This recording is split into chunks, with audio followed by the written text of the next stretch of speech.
વિરામ બાદ આપનું સ્વાગત છે। અન્ય સમાચાર પર વાત કરીએ તો ઉકાઈ ડેમમાંથી પાણી છોડાતા સુરતની તાપી નદી બંને કાંઠે વહેતી થઈ। નાનપુરા વિસ્તારના ડક્કા ઓવારા પર ઘરોમાં અને મંદિરોમાં પણ પાણી ઘૂસી ગયા છે। ઘરોનો તમામ સામાન પણ પાણીમાં ગરકાવ થઈ જવાને કારણે તાપી કિનારે વસવાટ કરતા લોકોને ભારે હાલાકીનો સામનો કરવો પડ્યો છે।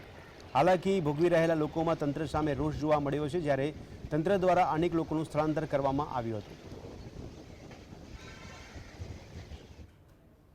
बहुत तकलीफ तो बहुत है। तकलीफ तो पड़े, सामान भी चली जाए, બધું चली जाए तो जो हाथ में आवे पकड़ी ले, बाकी तो બધું चली જ જાય છે।